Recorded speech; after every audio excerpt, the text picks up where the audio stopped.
In this section, please, guys, for those of you still listening, make sure you abide by that. In order, we're going to go Steve Bates, Jonathan Northcroft, and Joe Bernstein. Steve, first of all. Hello, Jurgen. Hi.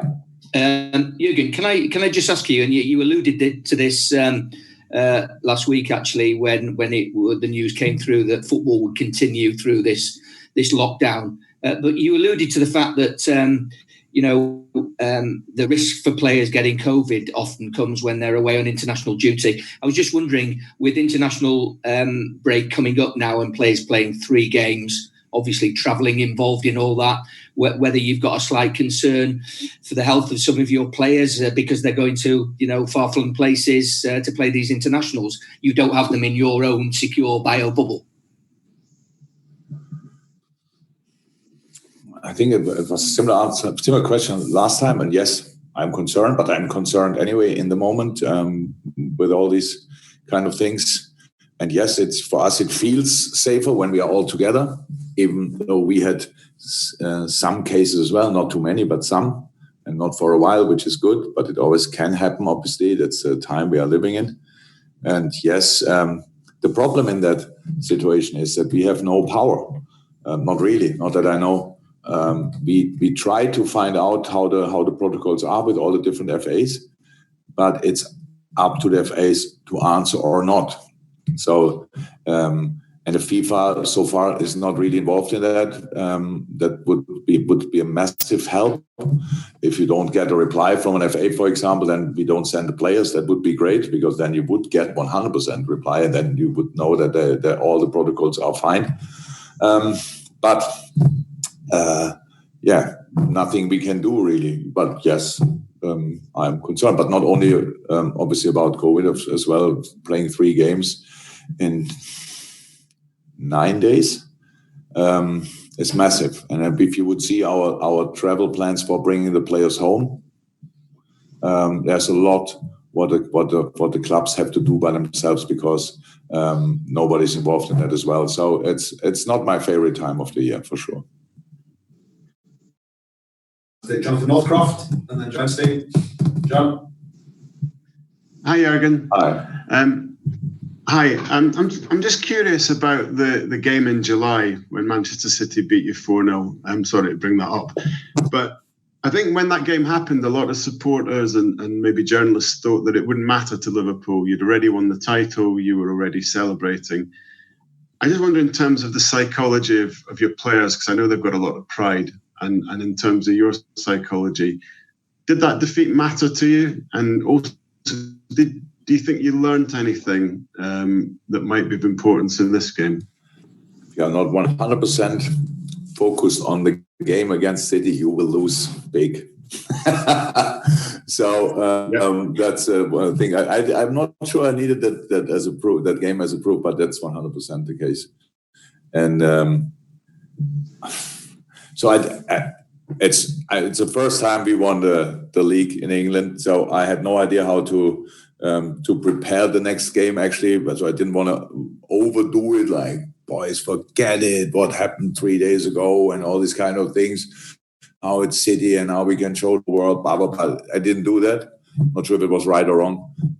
So I know my boys wanted to win that game. But we were not as focused as we are usually in these games. But that says not a lot, but explains a little bit. Still, we played some good football that night. Unfortunately, we didn't score, and they scored 4 times. So that's how it was. But it's not. It was not the most heavy defeat in my life. Joe Bernstein and then Russell Stoddart, and that's us. Joe. Jurgen, your defensive record has been quite good since the Villa game. Since the Villa game, thank you. I thought that was. No, I'm not being funny. And I just wonder if you'd worked on anything, or there was something that you had to correct to make that happen. We worked on defending. No, look, sometimes things. I know when you go throughout. So I don't know actually how many goals we conceded. It's too many, but that's the thing. But 7 Villa, 3 Leeds, 2 Everton makes it already 12. So and then we played some other games where we conceded for sure as well. But defending usually was not our problem because we defend as a unit. So yes, it helps massively when all the best players are on the pitch and all these kind of things, because there are moments when the individual have to defend what the unit couldn't defend before. That's how it is.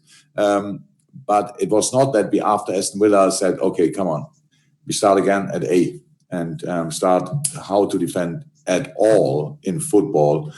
So just we knew what we didn't do right that night, and maybe in one or two other games as well. And we're lucky in this moment, and we try to sort that without overdoing it. Just it's when you concede 7 goals, it's not that you have to start at nil again. So no, we were quite relaxed about it, as relaxed as you can be in how we dealt with it. In the moment when we lost that high, nobody was relaxed at all. We were all really frustrated about it. But then how we deal with it was clear that it's not all bad. Was what was good before, but some things needed to be adjusted. Thank you. Last question, Russell, to finish the press conference. Hi, Jurgen. You're the only manager who has faced Pep 6 or more times, who has a winning record against them. If you avoid defeat on Sunday, you will continue that winning run, or winning record. Does that give you a sense of pride? And does Pep Guardiola bring the best out of Jurgen Klopp? We should meet much more often, but I'm happy that we don't meet that often, to be honest, because of the quality he and his teams have.